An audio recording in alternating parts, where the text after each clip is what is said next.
You're welcome back. This is UPfront. My name is Raymond Akwa.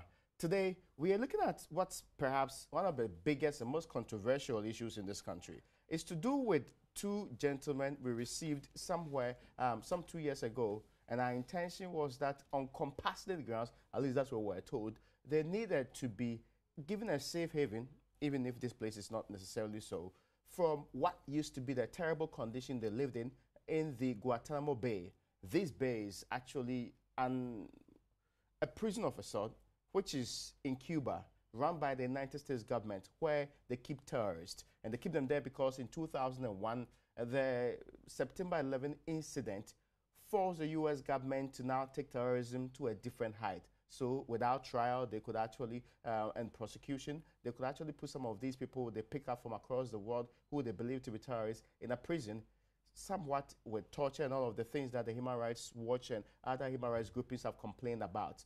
President Obama sought to shut down this institution because of the campaign promise he made. He decided to do so by shipping some of them across the world and spreading them nicely. Ghana got two, and the two brought us some controversy. Today, it's still unclear what the actual status in the country is, refugee or no refugee. Can we send them back? My guest today is a former environment minister. He's been in other ministries before, but he's also the chairman, perhaps the only minority chairman in Parliament of the Republic of Ghana. That is the chairman of the Parliament Subsidiary Legislation Committee. The Honorable Mahama Ayaga is also Bako Central MP. Honorable, you're welcome to UPfront. Thank you, Ray. I hope you are doing well this evening. I'm okay. Okay, so, I mean, your fresh supply of information is actually bringing new light to the conversation, which seemed to not go away anytime soon. You insisted that the U.S. embassy here in Ghana, contrary to what its ambassador has stated, knew of the refugee status we are granted these people. Now, maybe before we even put all of this to rest, I want to go back to the basic question. Why did we accept these two from Guantanamo Bay? Very important question.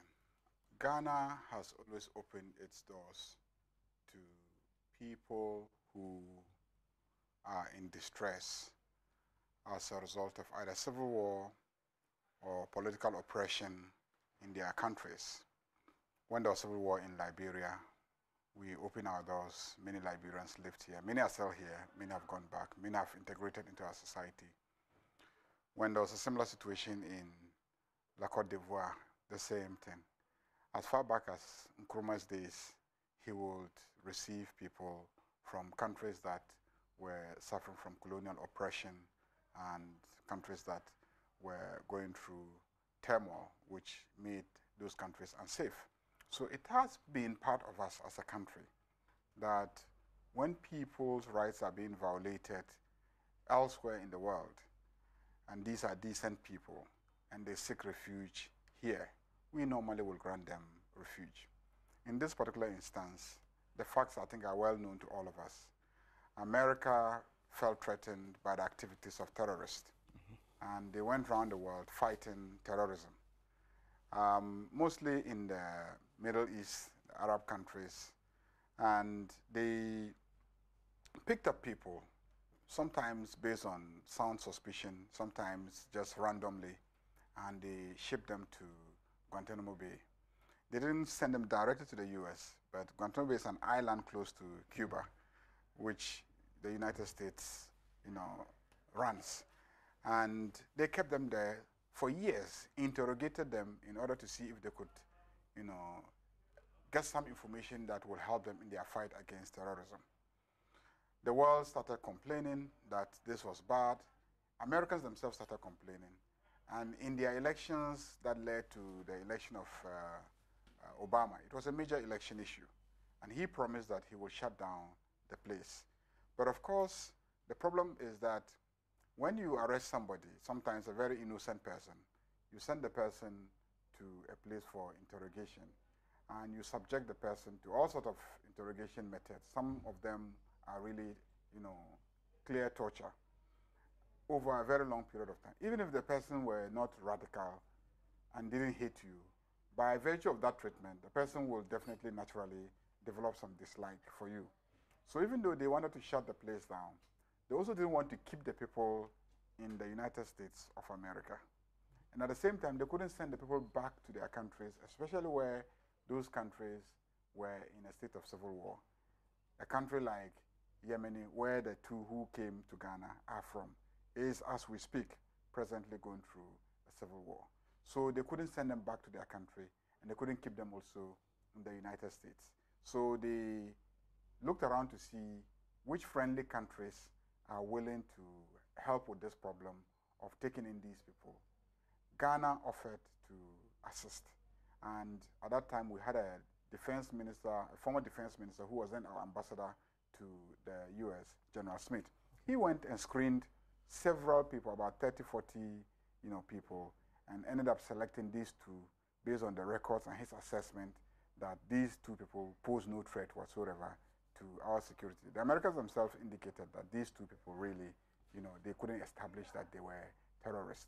So but you had opinions from senior members of the what they call it, Senate and also Congress, who were of the opinion, of course, Republican predominantly, that that particular session did not have any facts backing it. No. If you read the communication that is running around on social media from those two senators, or the 4 senators? Yeah, 4 of them. Those senators did not say that those people were terrorists. Those senators were saying that whilst at Guantanamo Bay, those people threatened guards. I mean, if somebody picks you up from your country and goes to keep you for a decade in a detention center, I mean, won't you naturally react against the guards who are responsible for you? So that doesn't show that they are terrorists. That they were angry at guards and threatened the guards doesn't, in my opinion, establish that you are a terrorist. So I don't treat the correspondence from the senators as an indication that these people are terrorists. So the assessment has been that they are not terrorists. In any case, the question of whether or not they pose a threat to the security of Ghana has been resolved now in a bipartisan way. Because the MPP came to Parliament, the Minister for Foreign Affairs and Regional Integration, Honorable Shelley, who is an MPP appointed Minister for Foreign Affairs, came to Parliament and told us that they do not pose any threat to the security of Ghana and that they are not terrorists. Okay, so that matter is resolved. Whether or not they are terrorists, whether they pose a threat to the security of Ghana, has been resolved. And the further point I want to make in that regard is that it goes to vindicate the position that ex-President John Dramani Mahama, who took that decision, took at that time, that these people pose no threat to us, and therefore we can take them in. So on the basis of that, we agreed to take them into Ghana. So that is really the reason. I mean, Ghana believes in fundamental human rights. That is who we are. That's what we represent. And so it was our own little contribution to the global effort to ensure that the rights and freedoms of innocent people like these two gentlemen are not violated by another country. So were we approached by the U.S. government, or we mindful of the fact that we want to just protect human rights? We were approached, of course, by the U.S. government. I mean, Dr. Atua, who teaches international law at the University of Ghana, says there was a backdoor agreement to do so. Was it a backdoor agreement? That's what I mean. I mean, your approach in international relations, you are either called by your brother, the president in the other country, who would say, look, I have this problem, can you help out? Say, or he sends you an emissary to approach you on the matter, and there's consultation. Indeed, the ambassador indicated, I mean, the embassy here indicated that even the then opposition leader and the flag bearer of the New Patriotic Party was also consulted on the matter. He denies, but says that he was informed. Said he was informed, but not consulted. Of course, the position is that you are not the president, so you couldn't have been consulted for your permission. You can only be informed. Okay. The person who is to be consulted for his authorization is a certain president. So once they consult the same president, he agrees that he will do it. But then they also know that you are a potential, one day you could become president, and elections are just at the corner, and it might become your responsibility to carry on the implementation of that decision. They will also inform you and get your take, or at least let you know that this is happening, so that day you don't feel. We heard that they came in on compassionate grounds. I mean, there's still some doubt in the minds of people that there was no other exchange, and Ghana just chose to accept people on compassionate grounds. Years down the line, can the former government officials like yourself tell us whether or not they were beyond the compassion, something else that exchange has between these two countries? No, Ghana and the U.S. have always worked together. So we're not, No, we did not gain anything Let directly. me finish. Ghana has gained a lot from the U.S. The same way that the U.S., I mean, once in a while also gains from Ghana. There are many Ghanaian citizens working in the U.S. and boosting the U.S. economy. The U.S. has also assisted Ghana build its institutions, assisted Ghana with resources to address problems. As we speak, you know that we have the Millennium Development Authority, Yes. MEDA, Compact 1, Compact 2, you know, supporting agricultural sector, supporting education, supporting in the energy sector to address our energy challenges and etc. I mean, we've been benefiting. Did we agree from U.S. aid? We feared that having to be on the bad side of the United States was a bad thing to do? No, I don't think it was. Were we cajoled? It wasn't. I mean, they couldn't have forced us. I mean, there are so many other countries in the world that they provide assistance. Did they lure us into this decision? Of course, they will try as much as possible to convince you to assist them solve a problem. But you still reserve the right as a sovereign nation assessing the situation. If indeed Ghana government was convinced that these people are terrorists, there was no way they would have taken them in. If we had any doubt in our minds that these people pose a threat to the security of Ghana, we would never take them in. Indeed, it is against our law. The Anti-Terrorism Act of Ghana prohibits taking in somebody that you know is a terrorist or is likely to commit terrorism or poses a terrorist threat to the security of Ghana. Under the Anti-Terrorism Act, you cannot take in that person into Ghana. The Immigration Service cannot grant the person entry into Ghana. So it wasn't about inducement. It wasn't about some backdoor arrangements about resources. Already, the U.S. government, even before this Guantanamo Bay detainees issue came up, was already doling out, you know, development assistance to Ghana. The Millennium Development Authority arrangement started as far back as during President Kufuor's time. So you are stating on record Yes. that connected to this particular Guantanamo Bay detainees that we took into the country, Ghana did not directly benefit from the U.S. because of this particular deal. No, Nothing exchanged had between the two countries. No. I mean, the U.S. government will not do that, and we will not, you know, do that. So anything that they are going to give us as a country has to come through the normal process. No money. Bilateral money to who? To government. To government. Which money came to government that you have seen? It has to be development assistance that will come to Parliament, get approved, and then, you know, used for whatever it has to be used for. So, and in none of the development assistance agreements that have come to Ghana has it been mentioned that it is pursuant to your agreement to take in Guantanamo Bay detainees. So that never happened. The only thing that came was this $300,000, which was pursuant to the agreement itself, because they said that they would take care of the detainees. And so, pursuant to the agreement to take care of the detainees, they sent in the $300,000. The money came in before the detainees came in, or which one came first?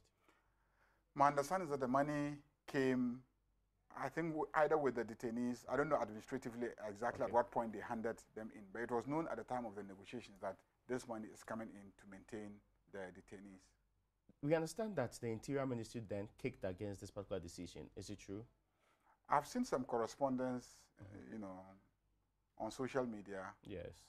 In which the Interior Ministry, being quite concerned about the security implications, like many other people at that time, churches and other religious groups were concerned and rendered an opinion. But then, you know, they were not the only people to advise on it. The Interior Ministry was there, the Foreign Ministry was there, National Security was there. So all of them were to advise the president. So one agency may have reservations. The other agencies may think that they can handle the situation. So yes, I've seen those correspondences from the Interior Ministry advising, but ultimately the decision was the president to make. And for me, what is really important is that today the president stands vindicated, that the Interior Ministry's fear that they may pose a threat to the security of this country has been cleared. Yeah, after over 2 years. It's not just 2 years that you need to actually, these people can be of serious threat to the nation. 2 years may just be the preparatory stage for what they want to do in this country?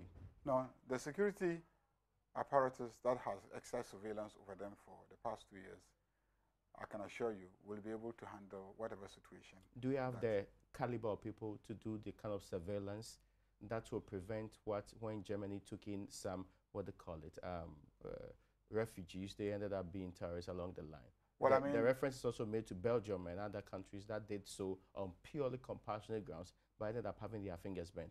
Ivory Coast didn't take in any detainees, but there were Yeah. terrorist attacks there. I agree. Burkina Faso's next door didn't take in any But I'm detainees. talking about situations No, where these people took in people specifically. I'm saying that we also have countries that didn't take in any detainees, Yes. and yet there were terrorist attacks. So the threat will come from different sources.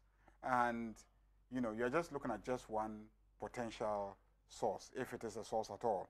So I can assure you that the assessments and the clearance that was given based on that assessment, I can assure you stands that they do not pose any threat. But then I'm saying that NDC government said they didn't pose a threat.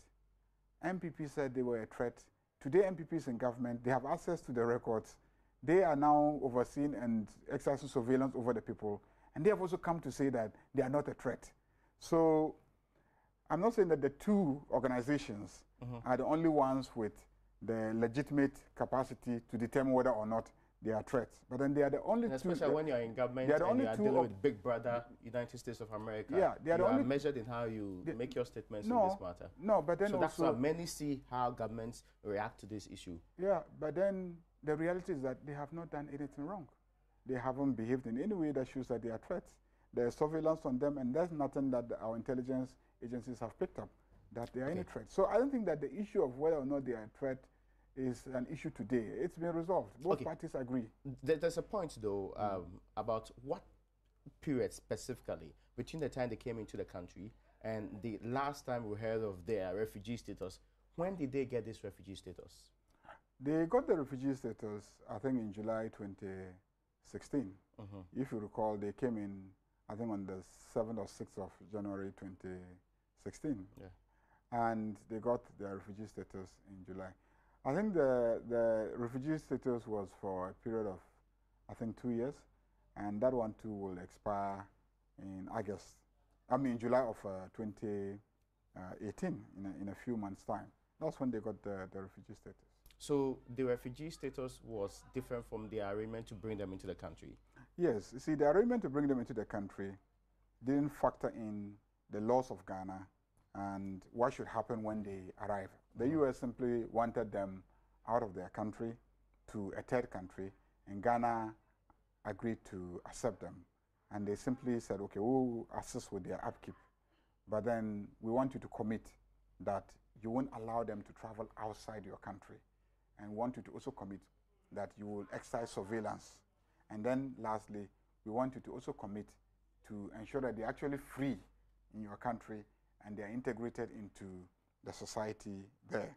So they brought them in. When they brought them in, I mean, they didn't bring along anything. They didn't bring along any documentation. They didn't have any passport, any form of ID. So national security, who were handling them, realized that these people don't have any form of documentation. And I keep telling people on many media platforms that under international law, you can't just keep a person without any form of identity. You can't, even under Ghanaian law, you can't just keep a person without any form of identity. If you know, and I'm sure you appreciate the situation. If you even go into, let's say, the UK illegally, you're an illegal immigrant into the UK. If the UK government doesn't know about your existence, no problem.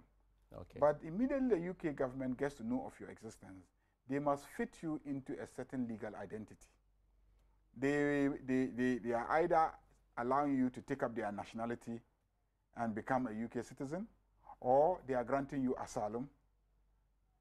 Are you getting the situation? I get your point. So you must be given a certain identity. So when these people came, they had no any identity, and so there was a need, because if they wanted to open a bank account, the bankers will ask them, you know, do you have any identification? How do we identify you?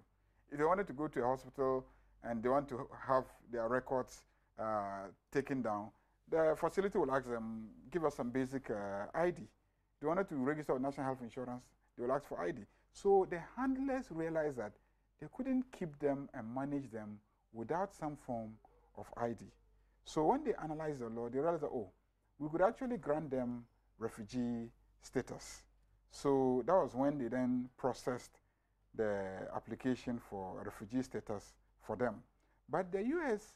Embassy, I mean, through the case officer who was handling the refugees from the U.S. Embassy side, they were concerned because once you granted them the refugee status, it comes with a certain document which is like a passport. Okay. Which can also be used in some cases to travel. Even though the briefing I got gives an indication that those documents were not intended for travel. But then there was still the fear that once they were presented to an immigration officer, that immigration officer may allow them to travel. And they couldn't go around telling all immigration officers that these are the people from Guantanamo Bay. So they were concerned. And because of that, national security granted them applied to immigration for the refugee status for them, but never handed the documents to them.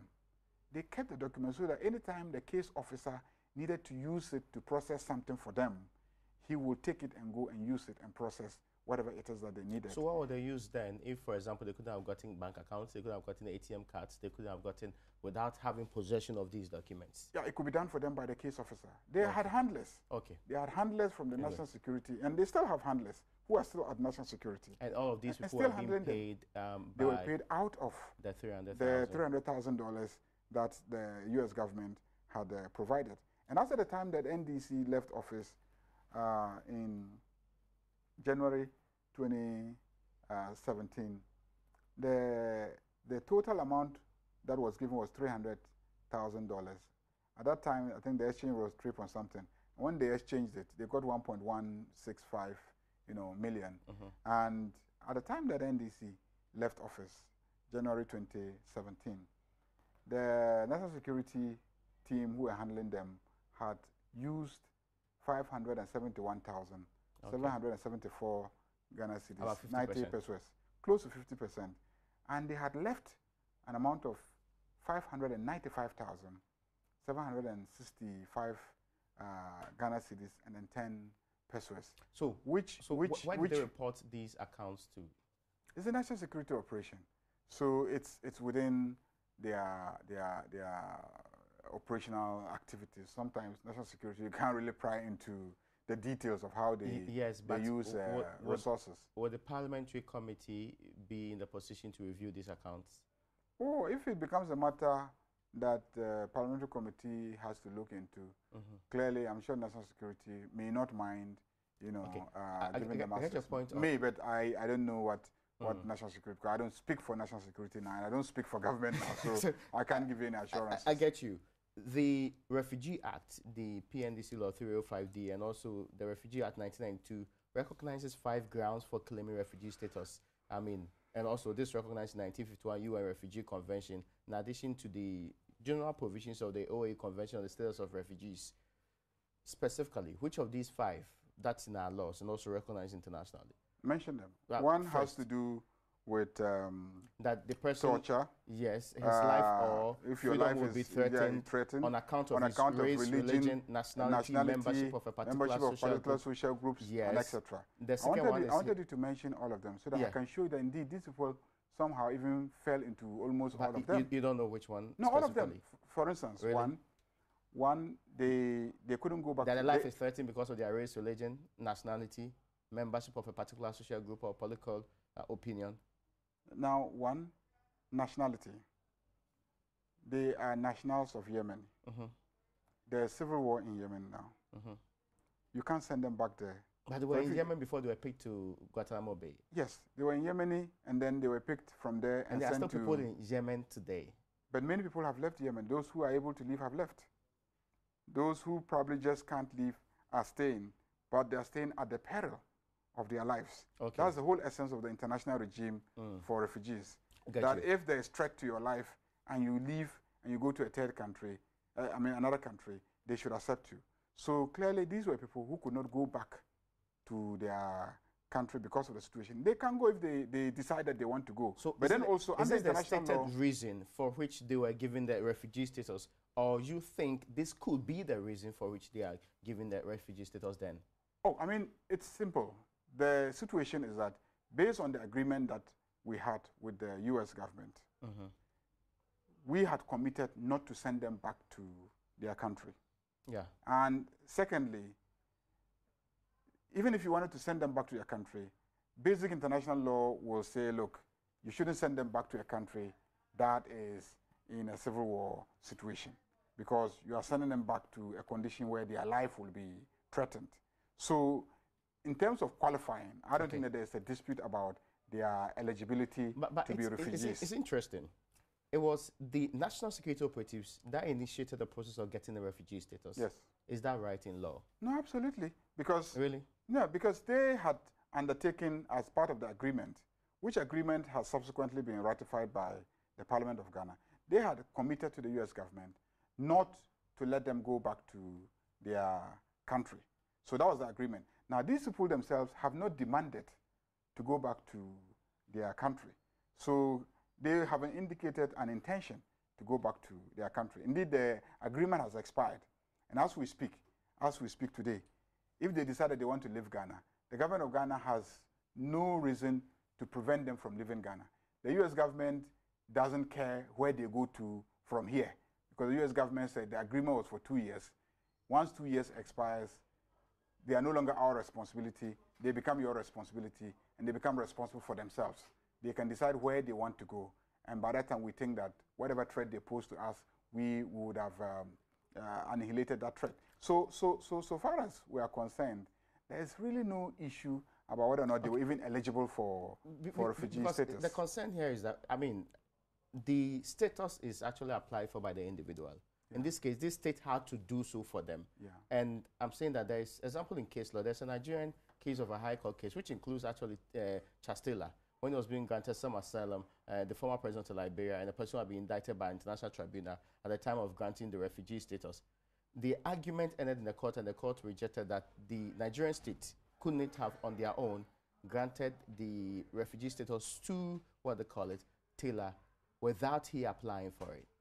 Well, I mean, the process is not as complicated as you imagine. Once we decide that we're going to grant you refugee status, ordinarily, I don't know the details of what happened, but ordinarily, you will go and bring in the application form, and then have the person sign the application form. You enter the details of the person and submit it, and the process will begin. It's like, you know, you want to get a passport, isn't it? I mean, you have to travel. But I have to initiate it. I have to go and say that I want a passport. Let's say that Joy FM... The state doesn't come to me and say that you need a passport. Yeah, you're a staff of multimedia, and you have to travel and carry out an official assignment. And the protocol officer knows that you need a passport in order to be able to travel. Here you will go to the passport office. He will pick the passport forms. He will bring it here. He will fill the necessary information, get, you know, your biodata, and then bring it to you to sign. So by signing, you are legally the one applying. Okay. So as we speak, those are details that are so they signed that they wanted this particular refugee status. Those are details that will be at the immigration service. I don't work at the immigration service. This government now controls the immigration service. So they can go to immigration service and check the records. But the national security at that time made sure that they applied for immigration status, refugee status for them. And I'm saying that that process of applying for them would have necessarily entailed they signing some documents I get your point. To fulfill the procedural requirement, because the immigration service staff will be mindful of what the requirements are and will advise them that you have to do A, B, C, D. We'll take a break, but before we take that particular break, connected to this point is the point you made on Top Story on Joy FM a couple of days ago. Specifically, you stated that their refugee status expires in July. Yes. Kwakuba believes that that's not true, and that they actually, what's going to expire is their travel documents and not the status as refugees. They were not given a travel document. They were granted refugee status, and it came with some form of ID, and the ID indicated when it will expire. So that is the duration that they were given. So, as I indicated, the records are at the Immigration Services Department. If they are minded to give us the details of exactly what it is, but if you recall, the Interior Minister, the Minister responsible for Foreign Affairs and Regional Integration, came and said that they have been granted refugee status. We, yes, admitted, yes, they were granted refugee status under us, but then it was for a temporary period, and that period expires in July 2018. If, okay, if they have information to the contrary, let them put it out. Government says its hands are tied because of your decision to grant them refugee status. It says that whatever I wanted to do to it cannot be done now, even though the people are willing to be transferred to any country that was willing to accept them. No. You see, if the NPP government still stands by their original position that these people are terrorists and they pose a threat to the security of Ghana, under Ghanaian law, that's the Anti-Terrorism Act, we cannot even receive them in the country. Under the immigration, the refugee laws that you just made reference to, we can go to a court and then obtain a court order to deport them, to send them to their country or to a third country, because their country may not be a place where they could be received. So you have to send them to a third country. But in the meantime, you have a right to hold them in detention. So their hands are not tied in any way. They themselves admit that these people are of good behavior. They are not a threat to the security of Ghana. And once they are not a threat to the security of Ghana, under international law, they become entitled to request for refugee status. And for you to be able to send them out, you may need to go to a court. And the court is the one that has to assess and determine whether or not they should be thrown out in the first place. Okay, but there are also bases in the Refugee Act based on which you can actually take them back to wherever they come from. But there's a question that's very important. But you may not be able to send them back to the U.S. That is the point. Okay, so that's what you have a concern. Yes. Anyway. Ordinarily, you send somebody back to their country. They are not safe in the U.S. In the U.S., they were kept at Guantanamo Bay in a detention where their rights were violated. You don't want to send them back there as a country because you'll be seen to be endorsing and, participating in the violation of human rights. Yeah. So you can't do that. And in this case, you can't also send them back to Yemen unless they demand to go back to Yemen because there is civil war in Yemen. So if they demand that they want to go to their country, even though there's civil war, why not? If there's civil war in Ghana, I'm not likely to run away. I'm likely to be one of those who want to stay and fix my country. So if they decide that they want to go back and fix their country, you can't stop them. You can't stop them. But then you can't also tell them that you must go back when there's civil war. If they say, no, there's civil war, I'm afraid I may die in the conflict, you can't force and send them back. So you agree with their request that if you find a country that's willing to accept them, they'll go? Or if they... As we speak, the two gentlemen can decide where they want to go. Okay. However. So if they now tell government that, look, we don't want to be in Ghana. We want to go to a third country. Can you find out if Nigeria will accept us? Can you find out if the Côte d'Ivoire will accept us? Ghana government communicates to the government of the Côte d'Ivoire. They say, you are welcome. Then they go. If they say, we want to go back to Yemen, that is our country. If they feel safe there, they can go. I'll take the break now, but the question maybe perhaps I don't forget before I ask you, before I go on this particular break, were their names changed to give them these travel documents and refugee status? Were their names changed? No, their names weren't. That is the allegation that Kwaku is making, that indeed government changed their names, gave them local names to be able to grant them this refugee status. Well, those are matters I believe that the national security may have to directly answer. I mean, what we're told in Parliament by the minister responsible for foreign affairs is that they were granted refugee status. People on our side admit that yes, when they were in office, they granted them refugee status. That they changed their names or didn't change their names, the Immigration Service can respond to those questions. Well, folks, we return from the break and continue our conversation with the Subsidiary Legislation Committee Chairman of the Parliament of the Republic of Ghana, the Honorable Mahama Ayarga.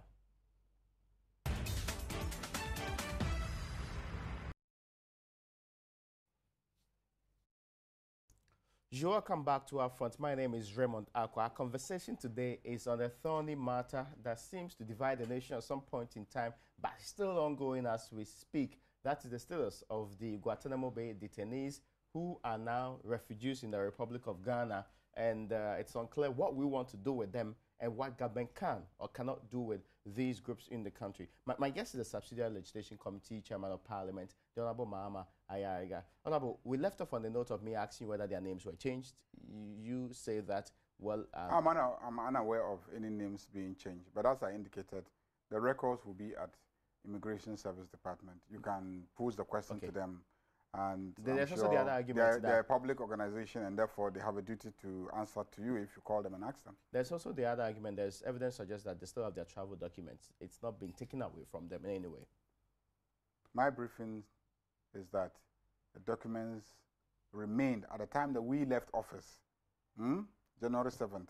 Documents were at the National Security. If the NPP handed the documents over to them after we left office, that's a different matter. That's a different matter altogether. The indication is that they had it even prior to you leaving office. No.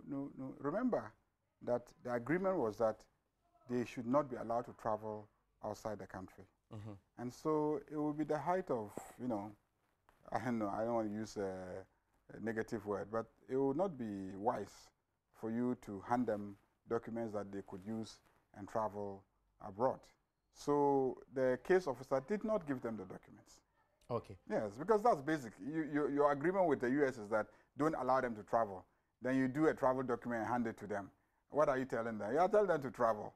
So, I mean, please, let's credit our national security with some level of intelligence. They've been managing our security, and I believe that, there's a very high level of professionalism there.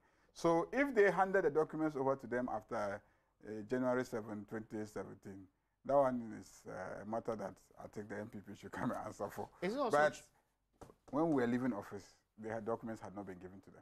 Is it also true that not a hint of GITMO 2 was captured in the bulky handing over notes of the Interior Minister at the time the Akufo-Addo government came to office? Is it true? Who in this country didn't know that GITMO 2 were in Ghana? But, I mean, the matter had handing been over discussed. notes are official communication between the two teams. Listen. The matter had been discussed all over the country. There was a briefing in Parliament by the then Minister for Foreign Affairs, Honorable Hanatete, in Parliament, telling us all the details, the terms of the agreement and everything. The issue then was whether or not the agreement ought to have come to Parliament for ratification. The matter had gone to the Supreme Court. So what was there again to brief about the GITMO 2? Now, the details of the operational details, maybe those are the things that you'd like, the kind of information I'm giving you today, the operational details. Now, those operational details are institution specific. So, Immigration Service. So, the new director of immigration taken over from the old director, if the new director is an outsider, he's not part of the establishment, then that is where you are talking about a briefing. But if the person was already a staff there and he's been promoted to become a director and he is within the organization, he knows how to find out exactly what the situation is. The same way with national security. If the coordinator has been removed and a new person has been brought in by the NPP, he has the staff still there because the people like case officers and whatnot, they are professionals, they are non-partisan. If you notice, I haven't mentioned our case officer's name because that really would be security-wise inappropriate. So he is a staff, a regular staff of national security, and he is handling the case. If you're the new national security coordinator and you want to know, you just call the person to come and give you a briefing. If his briefing is inadequate and you want further and better particulars, or as lawyers will put it, you can call your predecessor. I mean, as I said, if the new Minister for Environment calls me and says, can we have a meeting and can you brief me on a matter, I'll brief you. If you don't call me, I mean, I also sit where I am and I assume that you will use the records there to know exactly what we did and then to know where to continue from. So the issue of the what do you call it, the handing over, not having details, yesterday I was questioning the competence of the NPP government because, when I heard the Deputy Minister for Foreign Affairs and Regional Integration, saying that he didn't know this, he didn't know that, he didn't know that, I said, well, You are sitting at Foreign Affairs. If something happened at National Security, how will you know? If you don't call National Security people to ask them. You are sitting at Foreign Affairs. If Immigration Services issues a refugee status, how will you know? Ghana Immigration Refugee Board issues a refugee. If you don't call Interior Ministry to check, how will you know? And so the business of governance requires that you coordinate.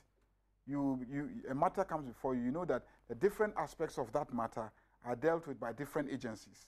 So if it is your responsibility to know, then you make sure that you contact the different agencies and know exactly what everybody is doing so that you are brought up to speed. So you can't say that NDC government didn't sit you down and give you briefing on what happened at Interior Ministry, what happened at National Security, and etc. As if MPP took over only Foreign Affairs. You took Foreign Affairs, you took Interior Ministry, you took National Security, you took Ghana Immigration Service, you appointed people to those organizations, and so you should find out from your colleagues. I'll ask you how this was handled, but there's a question. When the case went to court, when Article 75(2) was being questioned at the Supreme Court, was the Supreme Court ever told that they had been given refugee status? I haven't checked the record of proceedings at the Supreme Court, so I will not be able to tell what the Supreme Court was told. I don't recollect the issue coming up at the Supreme Court. But wouldn't have been prudent if they are aware of that, because the refugees that are rarely rendered to some extent not get through the discussion on whether or not the engagement, what they call it, the deal that brought them into the country ought to have been parliamentary approved or not. I agree with you on that point, but then it was for the Attorney General fighting the case to have called in aid that arrangement, but for some reason, I don't know if they did. Was it deliberately kept away from them? I didn't manage the case, so I can't tell you. But you're in government. I mean, this issue. No, but I was before cabinet, yeah, and in this particular case, you would know what the whatever happened at the Supreme Court was a matter for public records. Yes. And I'm saying that I'm not aware that it came up before the Supreme Court. But I followed that case when it came to the deal itself and its content. It was done in camera. All because they are national security matters. At that time, they were considered to be national security matters. And in national security matters, the courts would normally hear certain parts of the arguments in camera and some of the evidence in camera.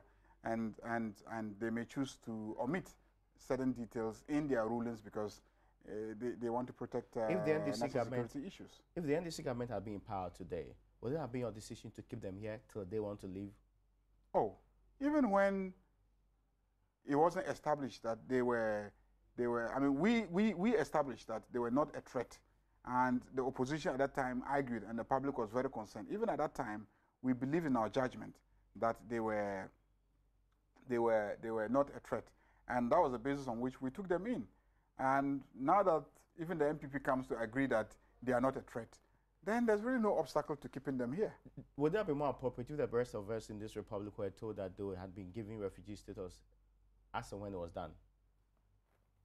I'm a former information minister, and yes, I believe in providing information. So I wouldn't have minded if information was given. Let me tell you my personal take. Let me tell you my personal take on this matter. Let me tell you my take as a lawyer. I mean, as a lawyer, I thought that right from the beginning, the proper thing to have done, actually, is to have given them a refugee status. Right from the beginning? Right from the beginning. I thought that even the international agreement could have just been an understanding between the two countries. But strictly speaking, by our laws, the mechanism to use is that we take a legal position that we don't believe they are terrorists.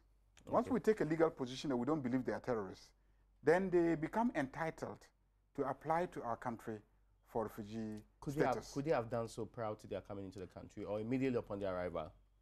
At the border, you can do that. When you arrive at the border, you can then request for refugee status. So you would have granted them refugee status and still kept surveillance on them? Yes.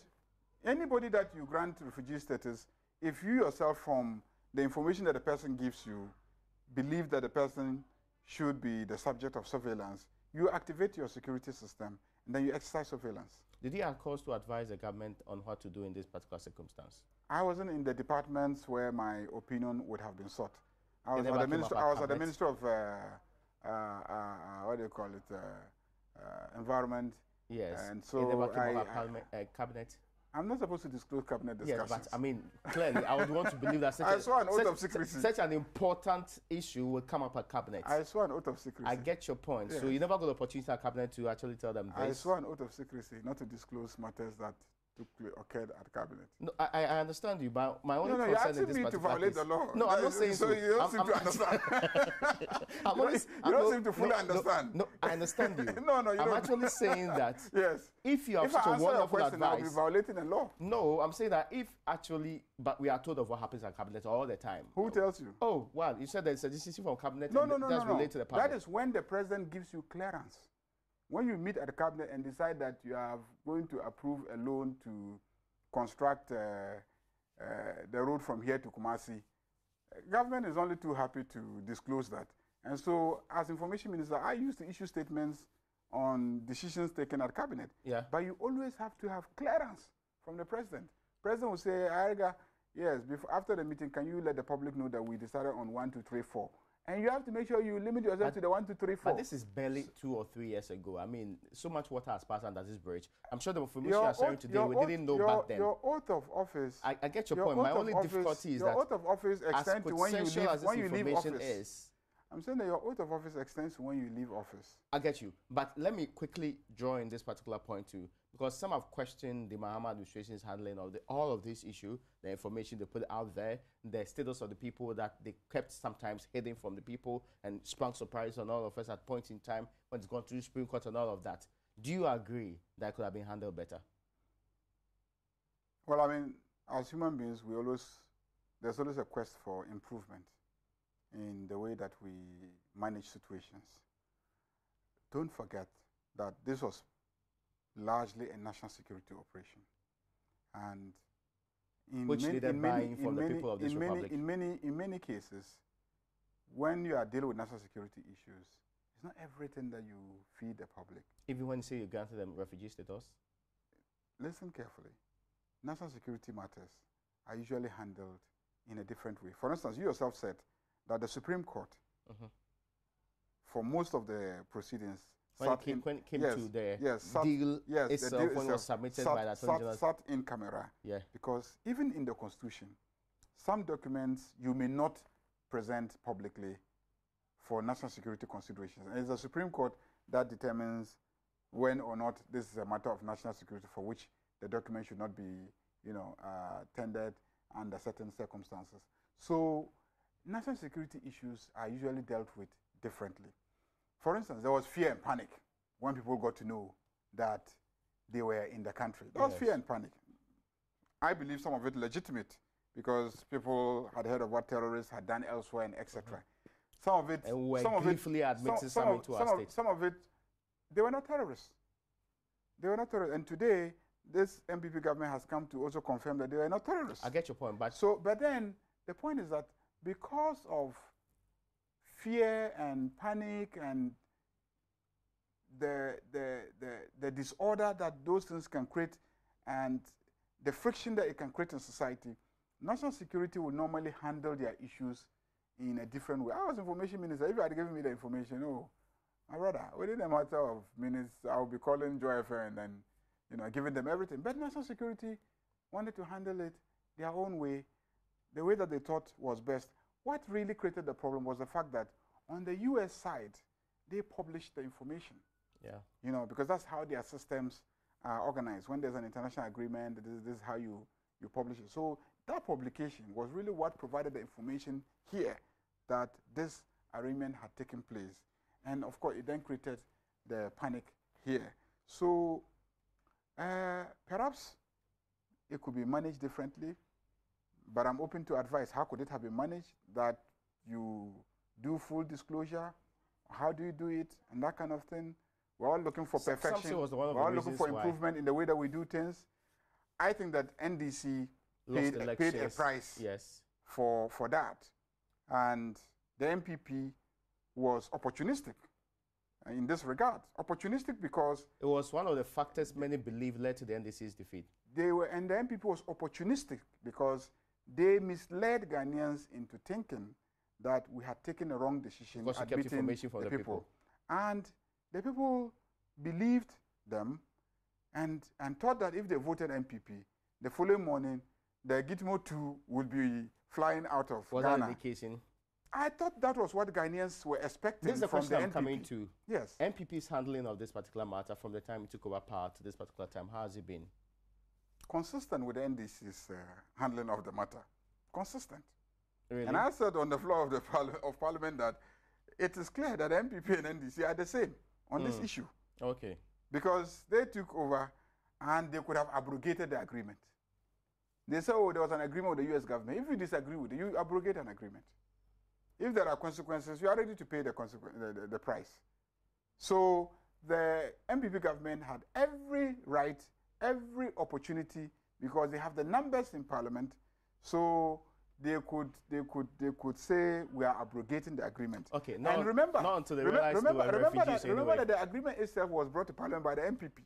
Yeah, that's true. Yes, so all that they needed to do was, first and foremost, tell Ghanaians that they are not going to send the agreement to Parliament for ratification because they did not agree with the agreement.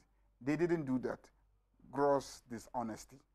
Secondly, they should have been the first to run to court to try and obtain a court order to find a third country to send this. It's not today that they should have been asking about a third country. As far back as January when they took over, that is when they should have been running to court to say, look, there was refugee status granted to these people. We in government believe that the people are a threat to the security of Ghana, and this is the evidence that we have that established that they are a threat to the security of Ghana, and therefore we want them out of this place. And the court would have reviewed the evidence, and if they had a case, I believe that the courts in Ghana would have granted them the permission. What do you think they should do now? Yes, I don't believe that there's a real problem. Really? No. The only problem is the dishonesty of the NPP government. The fact that they want to keep the Guantanamo Bay detainees, but don't want to be responsible for the decision to keep them. Because if you had not brought them to the country, all of this wouldn't have happened in the first place. Oh, no. Especially when you say we earn nothing from bringing them into the country. You now have the opportunity to send them out. So you can't keep blaming the people who brought them into the country. You have the opportunity to send them out, and it's your responsibility now. And Ghanaians gave you that task. So you can't keep shifting the blame to the NDC. Ghanaians voted you and entrusted you with this country to run. And you should run it according to the promises that you made to Ghanaians. You said that these people were a threat to the security of Ghana. And based on that, Ghanaians mobilized and put you in office so that you can remove the threat to their security. But now you now come and then you are giving them one excuse after the other. You made this point. I have a few minutes to go. Yeah. And let me explore some other issues that's actually been happening in the country. You were in support of the Interior Ministry's order to the Births and Deaths Registry not to do its work. Interior Ministry's order to the birth. I'm talking about local government ministry, rather. Local government ministry, yes, on the titles that were used as names. No, I honestly think that once again this was a problem of communication. There is a real problem of how to deal with the problem of names that are also titles. They had arranged their system in such a way that they were not supposed to register titles. Okay. So Nana is a title, but then also Nana can be a name. Ni is a title, but then Ni can also be a name. So this is their position, that when it is a title, we should not register it. Now, clearly that creates a problem. When is it a title and when is it a name? And I think that is where they ran themselves into a problem. When they started rejecting situations where they were not just titles, but they were also people's actual names. Yeah. And that was really what we said in Parliament, that really you can have this regulation, but then when the title is a name and it is established that it is a name, then you have no reason not to register the person. So now they can still reject titles, but they should accept it when it's also a name. Yes. I mean, I think it's okay. I mean, I can't go there and register my name as lawyer Mahama Ayariga. Okay. Or that Honorable Mahama Ayariga. I have to, my name is Mahama Ayariga. Are you getting the situation? But can you register your name as Mahama Ayariga Jr.? Well, I mean, if I consider the junior as part of my name, and you will have to find a way of establishing to them that Junior is part of your name. When you were born, you were called Junior. But then also, the right to decide what is your name in this modern world clearly dictates that if I come and say I want to change my name from Muhammad to Junior, that you can't say that I can't change my name to Junior. I hope you get the situation. I get what you're saying. But if Junior coming last usually cannot even be a title. So let's not use Junior as an example. Let's just say stick to Nana and then Ni. If I come after I have been skinned and say I want to register my name as Na this and that after I have been skinned, and there's evidence to show that I'm elderly, I have just been skinned, you can advise that look, this person, Na is a title, Nana is a title, Ni is a title, but when the person is brought as a child by the parents, and you are told that we have named our child Nana. Okay. And then you are now telling them you can't name your child Nana. What right do you have to tell me that I can't name my child Nana? Well, I think that's the position that Parliament took. I get your point. Yes. And I will see how this particular thing rounds out. There's 10 seconds on this one. Donald Trump is opening up. He wants his Guantanamo Bay running and open and functioning again. If he wants the two back, should we let him have them? No, we cannot. We cannot? We cannot. And the basis is? The basis is simple. They give us an arrangement. We are now giving them back to him. No, the basis is that the agreement we have with them ended on the 7th of January this year.